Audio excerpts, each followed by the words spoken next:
And welcome once again to another fantastic tutorial. My name is Dr. Wasabi, and in today's episode we are making the wet floor bot from Five Nights at Freddy's Security Breach. And welcome once again to another fantastic tutorial. My name is Dr. Wasabi, and in today's video, as the intro would suggest, we are making the wet floor bot from Five Nights at Freddy's Security Breach. Its role in the game is pretty much a side character. It's very cute. It just zips around and searches for wet puddles in order to just literally stand there and warn people that there's a wet floor. But I always appreciate the character design that Steel Wool has put into these characters, no matter how mundane their purpose. So there we go. The overall block palette is very small, so you don't have to really worry too much about block material, but of course I'll get into that in a second. For the wet floor bot from Five Nights at Freddy's Security Breach, you will need yellow terracotta, yellow concrete, birch stairs, birch slabs, birch trapdoors, stone stairs, stone brick walls, light grey concrete, black wool, and black stained glass panes. So those are blocks you will need for today's tutorial. In terms of survival collection, the most blocks you will need is the yellow concrete. The rest should be pretty easy to get on its own. So I think without further ado, let's get on with our time lapse.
welcome back from our time-lapse, folks. Now, before I show you anything at all, I just want to say, if you do like what I do, if you like my content, please like this video and subscribe to my channel. Doing so helps spread my channel throughout the blessed YouTube algorithm. Of course, it helps spread my content to you amazing, just fantastic folks. So, let's see what we've done here. So, going from the bottom up, we have these cute little wheels that kind of drags the floorboard along, and then we go upwards. It's kind of, I love how they've designed it so it actually looks like a wet floor sign that has just been made into a robot. It's something that I only noticed when I was actually building this thing, but it's always enjoyable to find these little details.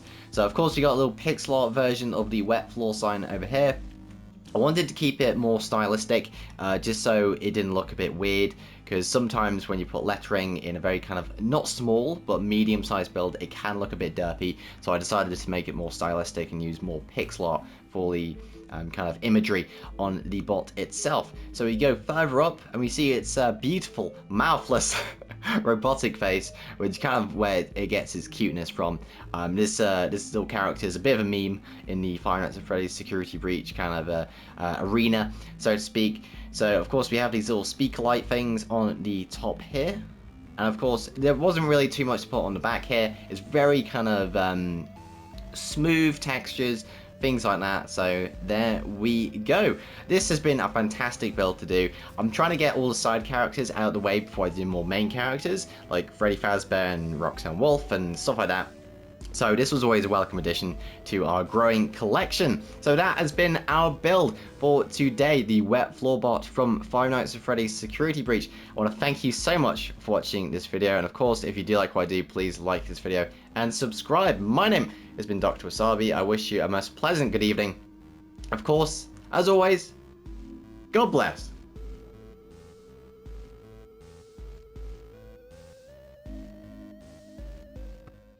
And now, folks, it is time to say good night. We sincerely appreciate your viewing and hope we've succeeded in providing you with an enjoyable evening of entertainment. Stay happy and come back again soon. Good night.